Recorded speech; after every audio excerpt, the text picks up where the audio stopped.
अभी अभी तो नदी किनारे छिड़ी प्रेम की तान, किंतु अचानक मच गया जंगल में घमासान। मुठभेड़ नहीं होने वाली यह बिल्कुल भी आसान, इस भाग में देखें जाएगी किसकी जान।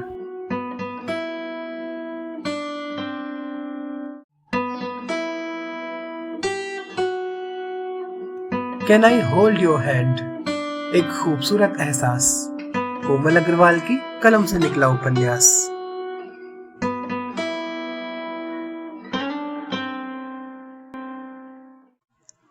शायद तुझसे शादी का ख्याल दिल में आया है, इसीलिए मंजीत ने तुझे रिवर साइड में बुलाया है। हंसी मत, सचमुच मंजीत ने नीलम को बुलाया है नदी किनारे। कितने बजे और क्यों, ये तो जानिएगा इस भाग में। और अगर नहीं सुना है पिछला भाग तो जाकर सुनिए किस तरह बुलाया है। मैं तो आपको सुनाती हूँ भाग 96। अपने फ़ोन पर 5 बजे से कुछ पहले का अलार्म लगाकर नीलम मज़े की नींद सो गई। उसे तो ख्वाब में भी मंजीत ही मंजीत दिखाई दे रहा था। उसके हाथों की छुएन अभी भी ताज़ा थी। अपनी हथेली को अपने गालों से लगा वह उसे सोचती सो गई। अलार्म बजने लगा था। एक कमरे में वो और रानी एक ही पलंग पर सोए थे। अलार्म की आवाज़ सुन रानी की नींद खुली। ये अलार्म बंद करना नीलू, वह नींद में ही बोली, पर नीलम तो घोड़े बेचकर सो रही थी। अलार्म दोबारा बजा तो नीलम झटके से उठ बैठी। उसने टाइम देखा, 5 बजने में सिर्फ 5 मिनट बाकी थे। वह अपने को ठीक ठाक कर दबे पांव कमरे से बाहर जाने लगी कि तभी रानी ने उसे पुकारा, कहाँ जा रही है नीलू? नीलम उसके पास आई। किसी को बताओगी तो नहीं ना रानी दीदी? रानी ने वादा किया तो नीलम ने उसे मंजीत और अपने बीच की सारी बातें बताई। अच्छा जा, मगर जल्दी आना। नीलम बाहर चली आई और इधर उधर देखने लगी। फाटक पर कोई नहीं था, मगर एक बड़ा सा ताला लटका हुआ था। बैड लक नीलू, अब क्या करूं? वह सोचती हुई इधर उधर देख ही रही थी कि तभी उसे एक छोटा सा गेट दिखाई दिया। वह उस छोटे से गेट को फांद कर बाहर निकल आई और तेजी से चलने लगी। माहौल में ठंड की अधिकता थी, मगर कोहरे की वजह से कुछ ठीक से दिखाई भी नहीं दे रहा था। नीलम को ऐसा लगा मानो कोई इसके पीछे आ रहा हो। उसने डर कर पलट कर देखा, मगर कोई नहीं था। वह फिर चलने लगी। अब वापस लौटना संभव नहीं है, यह सोचती हुई वह आगे बढ़ी। तभी पत्तों पर फिर से किसी के चलने की सरसराहट हुई। नीलम ने फिर पलट कर देखा। उसके पीछे आने वाला शख्स झाड़ियों में छिप गया था। नीलम बुरी तरह डरी हुई आगे की तरफ तेज कदमों से बढ़ने लगी। मंजीत का प्यार उसे अपनी ओर खींच रहा था, मगर डर पीछे की ओर। वह तेजी से लंबे लंबे डग भरती हुई नदी के किनारे पहुंची, मगर वहां मंजीत तो क्या, उसकी परछाई भी नहीं थी। नीलम को बहुत अफसोस हुआ, कहीं बदला लेने के लिए मुझे बेवकूफ़ तो नहीं बना दिया। अभी वह यह सोच ही रही थी कि किसी ने तेजी से आकर उसके दोनों कंधों को पकड़ उसे अपनी ओर घुमाया। नीलम की तो जैसे चीख ही निकल गई। नदी किनारे इस शांत निर्जन परिवेश में एक जोड़ी आंखें उसे घायल कर देने वाली निगाह से देख रही थी। मंजीत को इस तरह अपने कंधों पर हाथ रखा पा और उसकी घायल कर देने वाली निगाहें अपने चेहरे पर पड़ती देख नीलम ने नजरें नीची कर ली तो वह मुस्कुराया। वह उसे कंधों से ही पकड़े एक ओर ले गया जहाँ एक बड़ा सा पत्थर रखा हुआ था। नीलम को वहाँ बिठाकर वह खुद भी उसके नज़दीक आकर उससे सट कर बैठ गया। मंजीत के इतने नज़दीक होने पर नीलम सिहर उठी, पर कुछ बोल नहीं पाई। क्यों बुलाया मुझे? नीलम ने अपनी दोनों हथेलियों पर मंजीत की उंगलियों को खेलता महसूस करके पूछा। ये तो तुम बताओगी कि तुमने क्यों बुलाया था कल मुझे? मंजीत गहरी निगाह से उसे देख रहा था। मुझे तो आपसे माफ़ी मांगनी थी, इसलिए। तो फिर जाओ, मैंने माफ़ कर दिया है, मंजीत ने कहा और उसका हाथ छोड़ दिया। उसका हाथ छूटते ही नीलम जैसे स्वप्न लोक से धरती पर आ गिरी। नहीं, वो मैं कह रही थी कि कहते कहते वह चुप हो गई। मंजीत खफा हो गया और जाने लगा। रुकिए ना प्लीज़, बोल तो रही हूँ। नीलम ने उसकी कोहनी पकड़कर उसे रोका। जो कहना है जल्दी कहो, इतना टाइम नहीं है। मंजीत रुखाई से पेश आ रहा था। ऐसे क्यों बात कर रहे हैं मुझसे? नीलम रुआसी होकर बोली। और कैसे बात करते हैं, तुम सिखा दो। मंजीत फिर रुखाई से बोला। लेकिन कल तो आप कुछ और ही कह रहे थे। नीलम ने उसकी प्यार भरी बातों को याद दिलाते हुए कहा। वो तो तुम्हें बुलाने के लिए ऐसे ही कह दिया था। वो बोला, अगर आप ऐसे ही मुझसे गुस्सा रहेंगे तो मुझे भी नदी में कूदकर जान देना आता है। अचानक नीलम ने वो कह दिया जिसकी आशा लगाकर मंजीत यहाँ आया था। मेरे साथ रहने से तो कहीं अच्छा मर जाना ही है। मंजीत ने नीलम की उस बात को दोहराया जो उसने प्रीत और पाखी के सामने कही थी। नीलम चौंकी। आपने सुन लिया था? हाँ, मैं उस वक्त कमरे के बाहर ही खड़ा था। मंजीत बोला। उसकी आवाज़ में बेहद दर्द था। अब जाकर नीलम समझ पाई कि मंजीत क्यों उस पर इतना गुस्सा है।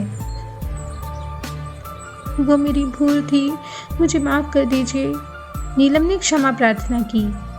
शायद अभी भी भूल कर रही हो, मंजीत ने रूठे से स्वर में कहा। नीलम उसे मनाते हुए बोली, क्या आप मेरी कही उस बात को भूल नहीं सकते? वो मैंने आपके लिए नहीं कहा था, वो मैंने उस व्यक्ति के लिए कहा था जो मेरे लिए अनजान था, अजनबी था, मगर आप तो अपने हैं ना। सच मानिए, मैं उस दिन से खुद को कोस रही हूँ कि मैंने ये सब क्या कर डाला। कहती हुई नीलम सुबक सुबक कर रोने लगी और जमीन पर मंजीत के कदमों के पास बैठ गई। नीलम को यूं अपने कदमों पर बैठा देख मंजीत का हृदय उसे धिक्कारने लगा। उसने तुरंत नीलम को कंधों से पकड़कर उठाया और उसे वापस ले जाकर पत्थर पर बैठाया। वह खुद उसके सामने घुटनों के बल बैठ गया और सिसकियां लेती नीलम के आंसू पोंछने लगा। नीलम कुछ शांत हुई तो मंजीत ने पूछा, तो आप क्या सोचती हो मेरे बारे में? मेरे साथ जीना है या मेरे बगैर मर जाना है? वह मुस्कुराया तो नीलम के चेहरे पर गुलाबी रंगत बिखर गई। ना आपके बगैर जीना है और न मरना, उसने धीमे अस्फुट स्वर में कहा।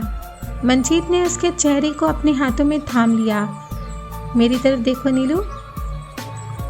नीलम पल के नीचे किए एक अनजान अनछुए एहसास को जी रही थी।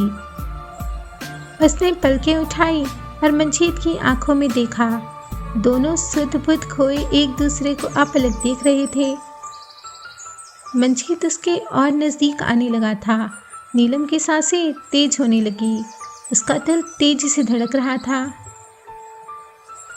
मंजीत ने अपना एक हाथ उसके गाल से हटाया और उसे अपनी बाहों में ले लिया।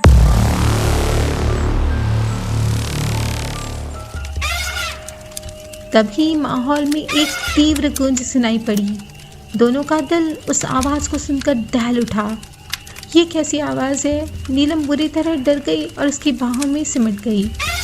एक बार फिर वही आवाज़ सुनाई पड़ी और अब की वह नज़दीक आती सुनाई दी। हाथी है, वो भी बहुत सारे। मंजीत ने आवाज़ों पर ध्यान लगाकर घबराकर तेजी से नीलम को अपने बाजुओं में उठाया और लंबे लंबे डग भरता उस कच्चे रास्ते पर भागा जो सड़क की तरफ जाता था। पर इससे पहले कि वे कच्ची सड़क पर पहुंच पाते, जंगली हाथियों का एक दल आता हुआ दिखाई दिया। एक के पीछे एक हाथी मदमस्त चाल से झूमते शायद नदी में नहाने चले आ रहे थे। नीलम का जिस्म मंजीत की बाहों में बुरी तरह कांप रहा था। उसे वहीं उतार। मंजीत ने उसे तेजी से दौड़ने के लिए कहा और कुछ तलाश करने लगा। उसे एक लकड़ी की डंगाल पड़ी हुई दिखाई दी। उसने फौरन उस लंबी मोटी शाख को उठा लिया और नीलम के पीछे दौड़ा। हाथियों ने उन दोनों को भागते हुए देख लिया था और अब एक जंगली मदमस्त हाथी उन्हीं के पीछे आ रहा था। हाथी मंजीत के बहुत नज़दीक आ गया था। मंजीत ने चिल्लाकर कहा, भागो नीलू, और तेज, और तेज। वह पलटा और उसने हाथी पर तेज प्रहार किया। हाथी कुछ पल वहीं ठिठका, उसकी सूंड में चोट लगी थी। वह गुस्से में आया और अगले ही पल सूंड उठाकर मंजीत को अपनी सूंड के लपेटे में ले लिया। मंजीत ने हाथ में पकड़ी डंगाल को और तेजी से उस पर दे मारा। हाथी चिंघाड़ा और उसे तेजी से नीचे गिरा दिया। उसकी चित्कार और नीलम के शोरगुल से माहौल में सनसनी फैल गई। मंजीत को यूं हाथी से लड़ता देख नीलम बचाओ बचाओ की पुकार करने लगी। दौड़ती हुई वह कुछ घरों के नज़दीक आ पहुंची। 3-4 लोग शोर सुनकर बाहर आए और मदद के लिए आगे बढ़े। अपने साथी को घायल देख 2 और हाथी अब उसी तरफ चले आ रहे थे जिधर वह हाथी बैठ गया था। उन ग्रामीणों ने सीटी बजानी शुरू की, जिसे सुन रमेश जी फाटक खोलकर बाहर आए।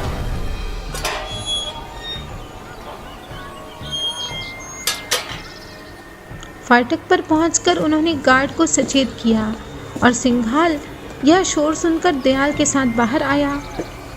हाथियों की तेज चिंगाड़ सुनकर सब जिप्सी में सवार हुए और तेजी से वहां से चल दिए। रैन बसेरे में अफरा तफरी फैल गई। शोर सुन सूरज भी सबके साथ बाहर आया। नीलम और मंजीत को ना देखकर सब घबराए। वो नदी किनारे गई है मंजीत जी से मिलने, रानी ने बयान दिया। सबका डर से बुरा हाल हो गया। एक जीप में चढ़कर सूरज हरीश और ड्राइवर को लेकर उसी ओर बढ़ा जिस ओर सिंघाल, दयाल और सेफ्टी गार्ड के साथ गए थे। हाथियों ने गांव वालों और नीलम मंजीत को घेर लिया था। एक ग्रामीण पत्थर उठाकर हाथियों पर फेंक रहा था। नीलम को अपने पीछे कर मंजीत उसे बचाता हुआ हाथियों पर प्रहार कर रहा था। उसके हाथ में अभी भी वही शाख थी और उसे वह हथियार की तरह चला रहा था, मगर उसे बुरी तरह चोट लग गई थी। उसके माथे से खून बह रहा था और नीलम, उसका भी बुरा हाल था। उसके पांव हाथ बुरी तरह छिल गए थे और वह डर के मारे कांप रही थी। हाथी उन दोनों के पास आने का भरपूर प्रयत्न कर रहे थे। एक ग्रामीण को अपनी सूंड में उठाकर हाथी ने इतनी जोर से पटका कि वह बुरी तरह चिल्ला उठा। अभी हाथी मंजीत के पास पहुंचा ही था कि तभी हवाई फायर हुआ। इंस्पेक्टर सिंघाल जिप्सी में सवार होकर एक के बाद एक हवाई फायर कर रहा था। सब इंस्पेक्टर दयाल ने ऐसे मौक़ों के लिए बड़े हंटर रखे हुए थे, जिसका प्रयोग करके वह हाथियों को खदेड़ रहा था। रमेश जी सीटी बजाकर बहादुर ग्रामीणों को इकट्ठा करने लगे और सेफ्टी गार्ड अपनी बंदूक को पत्थर पर पटककर हाथियों को डरा रहा था। सूरज भी तब तक मौके पर पहुंच गया था। नीलम के पास एक तरह से दौड़ लगा। वह उसे खींच 2 ग्रामीणों की मदद से हाथियों के बीच से निकाल जिप्सी पर ले आया था। लेकर जाओ इसे, उसने जोर से चिल्लाकर हरीश से कहा, मगर हरीश जिप्सी से कूद पड़ा और ड्राइवर नीलम को लेकर चला गया। अब हाथियों और लोगों के बीच भयानक संघर्ष होने लगा था। सूरज ने मंजीत को पीछे कर उसके हाथ में पकड़ी शाख लेकर उसे कवर किया और तेजी से हाथियों पर प्रहार करने लगा। इंस्पेक्टर सिंघाल की जीप के पास एक जंगली हाथी पहुंच गया था और वह जीप को पलटने की भरपूर कोशिश कर रहा था। सब इंस्पेक्टर दयाल ने देखा तो हाथी पर कोड़े बरसाए, मगर तब तक जीप टेढ़ी हो चुकी थी और वो सब जमीन पर आ गिरे। सिंघाल दूसरा हंटर निकालकर हाथी पर बरसाने लगा। जंगल में अफरा तफरी फैल गई। जंगल में ऐसी अफरा तफरी की खबर पाकर फॉरेस्ट डिपार्टमेंट के अफसर और सुरक्षा गार्ड घटनास्थल पर पहुंच गए थे। गाड़ियों की कतार और इतने लोग देखकर हाथियों ने संघर्ष रोक दिया और वापस जंगल की तरफ भागने लगे। एक हाथी बुरी तरह घायल हो गया था, इसलिए वही मिट्टी पर लौटने लगा। ग्रामीणों के साथ मिलकर रमेश जी ने उसकी चिकित्सा आरंभ की। वह शांत पड़ गया। मंजीत के हाथ पैरों में बहुत चोटें आई थी और उसका माथा भी फट गया था। सूरज का भी घुटना छिल गया था और दोनों के कपड़े जगह जगह से फट गए थे। जिप्सी वापस आई तो उन दोनों को बिठाकर रमेश जी रैन बसेरे में वापस लौटे तो सब उन्हें इस हालत में देखकर घबरा गए। यशोदा को तुरंत गर्म पानी करने को कह रमेश जी प्रोफेसर त्रिपाठी के साथ मिलकर उनकी चोटों का उपचार करने लगे। पाखी और नीलम दोनों अपने प्यार को इस हाल में देख नहीं पा रही थी। वैशाली हरीश को न देखकर बहुत घबराई।